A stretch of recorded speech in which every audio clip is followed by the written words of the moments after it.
Cerca Teleeuropa sul tuo Play Store o Apple Store e scarica la nostra app.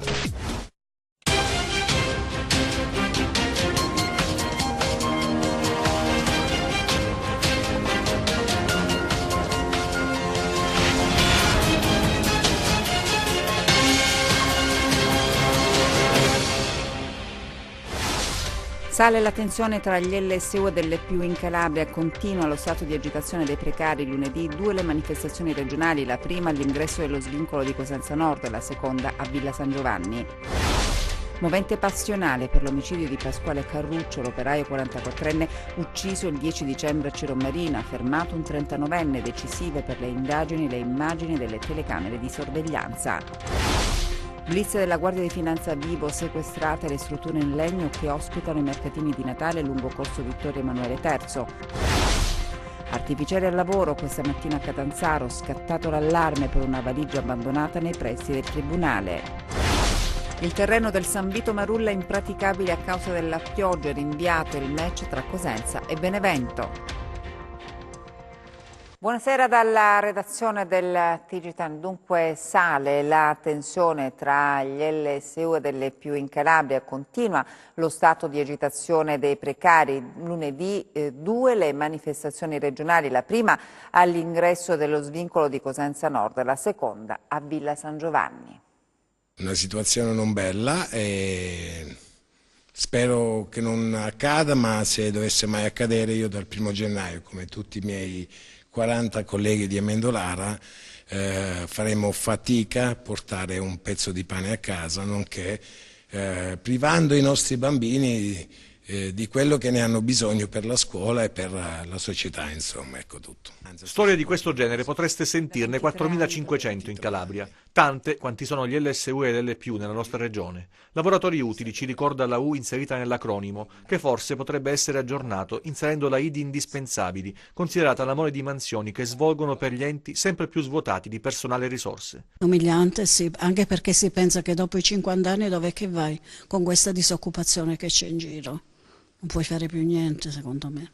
Le voci dell'LSU e dell'EPU, così come quelle dei sindaci che stanno perorando le loro e la propria causa, sono rimaste inascoltate. Nonostante le costanti pressioni, il governo non ha mosso un dito per stabilizzare i precari calabresi. A nulla finora sono servite le proteste inscenate nei giorni scorsi, alla stazione di Lamezia ad esempio, nei tentativi di dialogo con la politica nazionale. Da Amendolara ieri è partita una nuova fase. L'input lo ha dato il primo cittadino Ciminelli, che ha consegnato la sua fascia tricolore in segno di protesta e solidarietà e ha invitato i colleghi calabresi a fare lo stesso, rassegnando le dimissioni. L'immobilismo del governo e il malessere che serpeggia tra i lavoratori a pochi giorni dalla scadenza dei contratti stanno generando un'escalation di proteste e tensioni. Lunedì sarà un'altra giornata calda, con 2 manifestazioni che si terranno presso lo svincolo di Cosenza Nord dell'autostrada 2 del Mediterraneo e a Villa San Giovanni. Mobilitazioni dal nord al sud della Calabria per una vertenza dalla quale dipende il futuro di migliaia di famiglie e il buon funzionamento della macchina amministrativa di centinaia di enti pubblici. La cronaca adesso, movente passionale per l'omicidio di Pasquale Carruccio, l'operaio 44enne ucciso il 10 dicembre a Ciromarina, fermato un 39enne.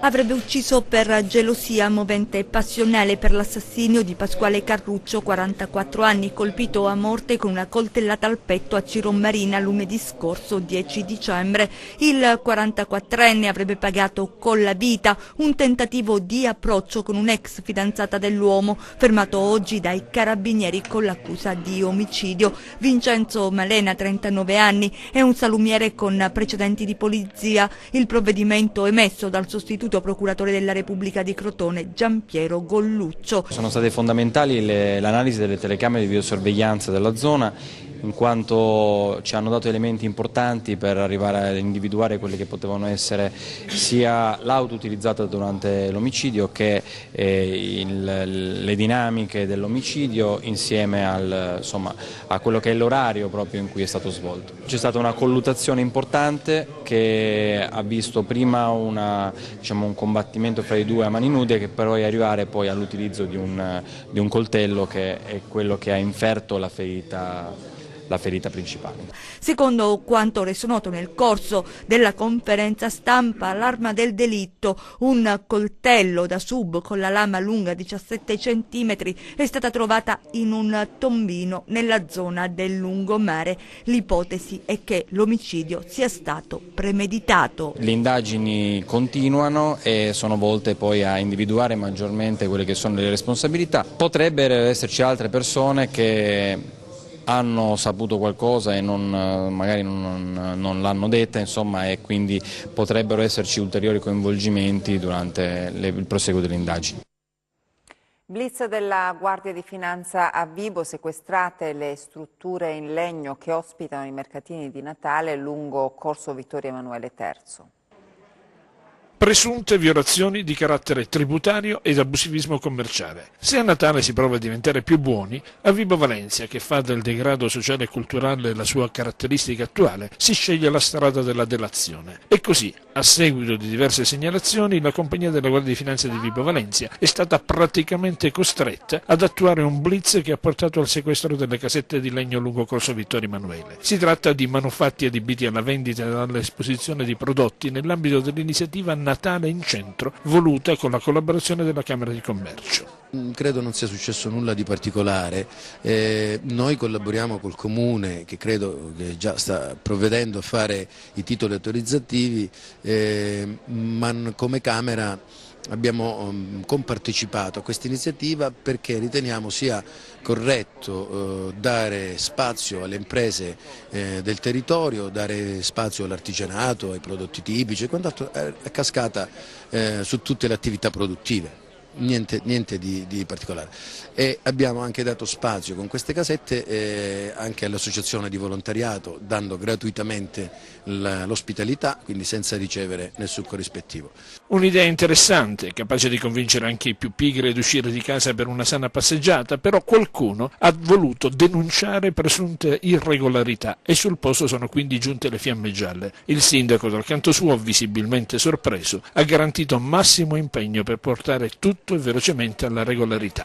Farà quanto è nelle sue possibilità per normalizzare la situazione e per consentire che possa proseguire questa bellissima manifestazione. Intanto, a dispetto dei delatori, la stessa Guardia di Finanza, di concerto con la Procura della Repubblica prontamente informata dell'accaduto, ha lasciato la facoltà d'uso in modo che i mercatini di Natale possano comunque continuare la loro attività. E adesso i nostri 100 secondi di cronaca.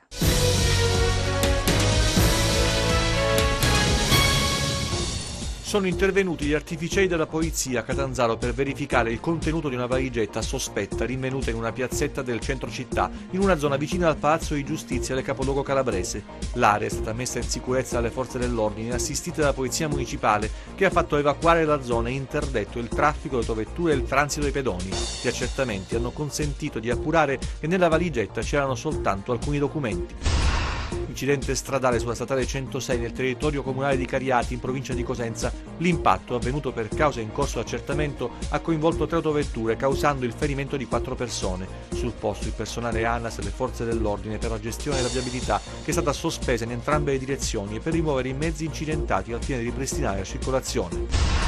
Utilizzo di fatture per operazioni inesistenti. Questa sarebbe l'accusa mossa nei confronti di Paolo Mascaro e Claudio Arpaia, ex rappresentanti legali della Vigor Lamezia, per i quali sarebbe stato emesso un avviso di conclusione delle indagini. I fatti risalirebbero al periodo 2012-2013, quando prima l'uno e poi l'altro sono stati a capo della società calcistica della città.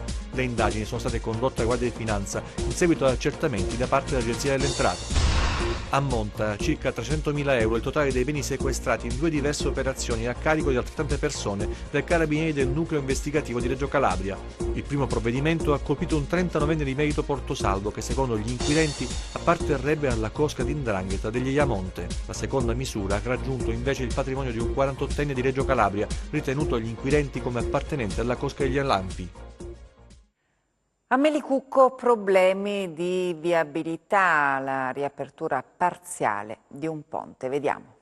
Si sa che la città metropolitana di Reggio Calabria non sempre eccelle riguardo alla manutenzione delle strade provinciali, le arterie di comunicazione che si dipanano sul territorio reggino. I problemi continuano ad esserci, ma qualche volta alcuni di essi vengono risolti, come quello di Melicucco, cittadina della Piana, dove un problema atavico limitava la mobilità di molte famiglie. Si tratta di una limitazione ad un ponte costruito nel ventennio, a cui era stato fissato un limite di peso per il passaggio pari a 3,5 tonnellate.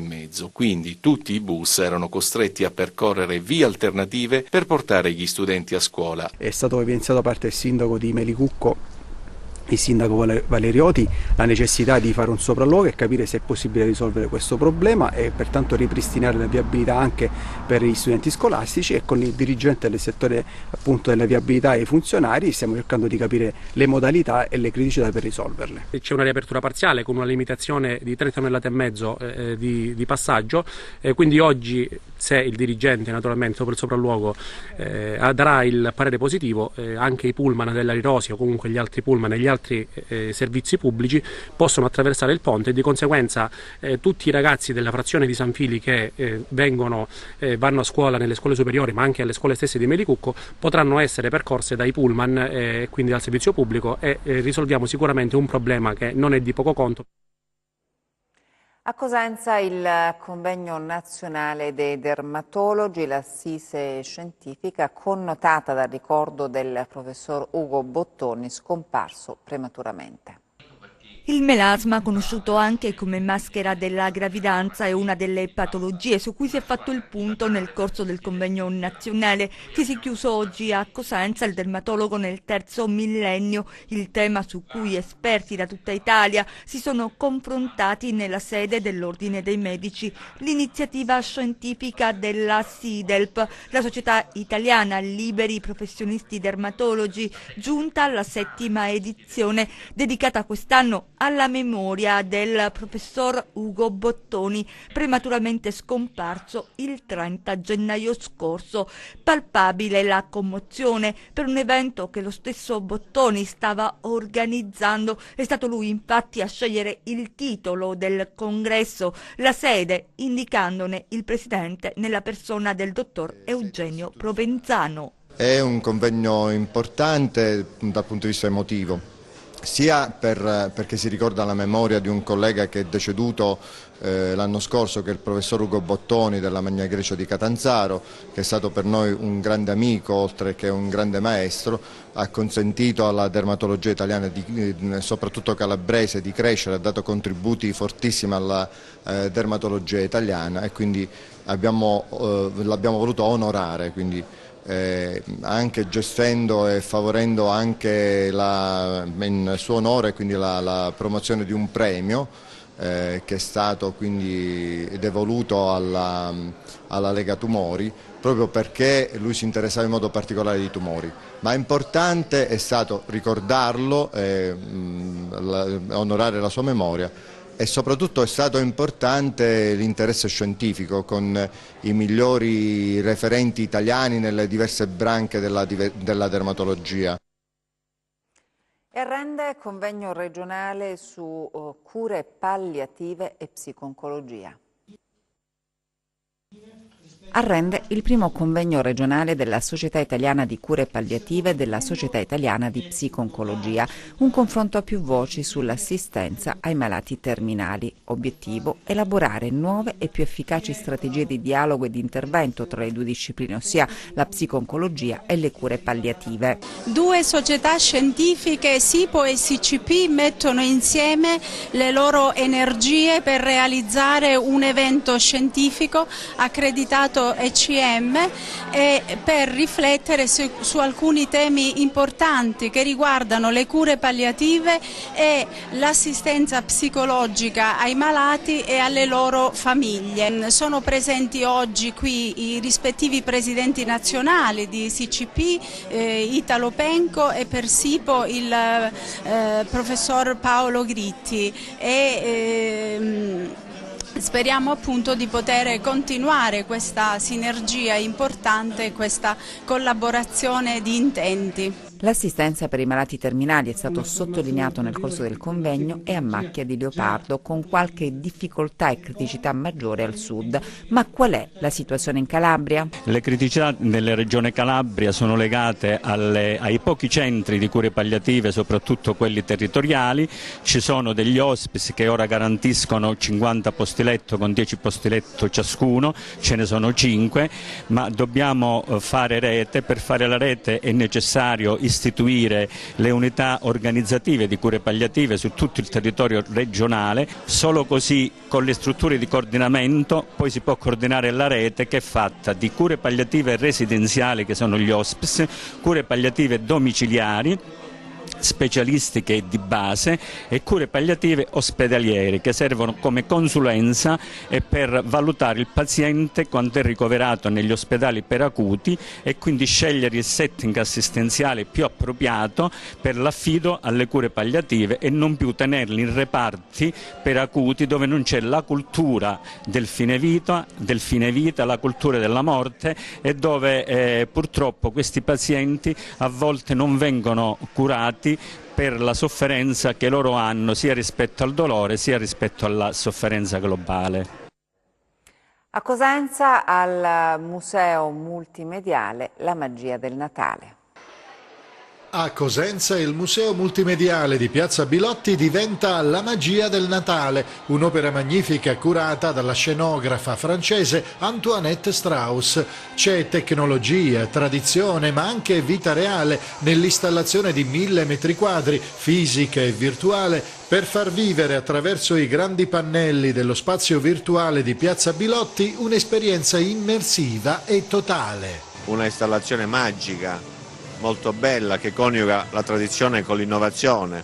Abbiamo già ospitato qui mostre importanti come quella di Van Gogh, dove ci sono stati 20.000 spettatori. Avremo poi dopo Leonardo, ma questa interruzione con questa installazione che è rivolta ai bambini, perché la nostra città è sempre attenta al mondo dell'infanzia, e quindi cerchiamo sempre di stimolare anche iniziative pubbliche e private che possano essere accolte favorevolmente dai bambini, perché poi i bambini diventano i cittadini del futuro e vogliamo che vivano nella nostra città con un senso di felicità, di gioia, anche guardando a queste tradizioni, ma con un occhio diverso, che è quello dell'innovazione. Ecco, qui abbiamo realizzato un museo con una tecnologia d'avanguardia, e questo ci consente oggi di ospitare mostre così innovative e importanti, che è più difficile trovare anche in altre città europee, perché vuol dire non tutte hanno posti di questa portata. La magia del Natale è un percorso davvero magico, diviso in 5 mondi e rappresentato dal Bosco delle Nevi, il Bosco degli Elfi, le cascate di ghiaccio, la fabbrica dei biscotti e naturalmente l'immancabile casa di Babbo Natale. E siamo allo sport, parliamo di calcio. Il terreno del San Vito Marulla impraticabile oggi pomeriggio a causa della pioggia, e così è stato rinviato a domani alle 17 il match tra Cosenza e Benevento. Sentiamo Anna Franchino.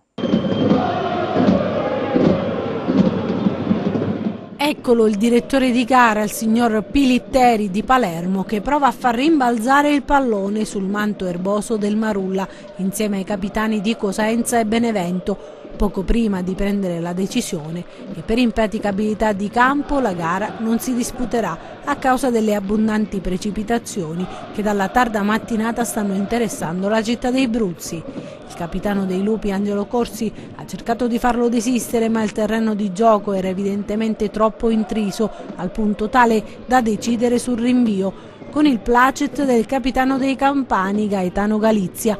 Dunque tutto rimandato, e i 3.000 tifosi che hanno sfidato la pioggia per assistere alla gara sono usciti dall'impianto con la coda fra le gambe. Ma dovranno attendere solo 24 ore, perché si tornerà in campo domani, 16 dicembre alle ore 17. La società fa sapere attraverso un comunicato che il tagliando acquistato per la gara odierna sarà valido anche per l'incontro di domani. Domani in campo alle 15 il Crotone che ospiterà il Venezia dopo il riposo forzato. I rossoblù chiamati a vincere sfideranno l'ex tecnico Zenga. Attenzione e cinismo, le parole d'ordine per uscire dal tunnel di risultati negativi dove i pitagorici sono stati risucchiati. In Serie C, turno casalingo per la Vibonese che ospiterà la capolista Juve Stabia, mentre giocheranno in trasferta Rende e Reggina che affronteranno rispettivamente Trapani e Casertana. Posticipo lunedì sera per il Catanzaro di scena a Matera. Adesso vediamo le previsioni del tempo.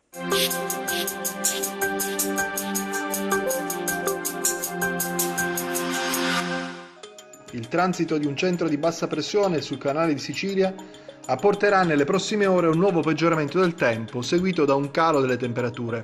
Per il ritorno, dalla serata di sabato, di venti più freddi di tramontana e maestrale. Ma diamo uno sguardo al tempo previsto sulla Calabria per le prossime ore. Per domani fino al primo mattino possibili residue piogge sul Vibonese e altrove sereno o poco nuvoloso. Temperature in calo per effetto dell'arrivo di venti di tramontana e grecale. Passiamo al comportamento di mari e venti. Domani mari molto mossi con venti moderati o localmente forti da tramontana e maestrale. Prima di salutarci vi ricordo il nostro sito web www.meteoincalabria.it e la nostra pagina Facebook Meteo in Calabria. Ed è tutto, grazie per l'attenzione e buona serata.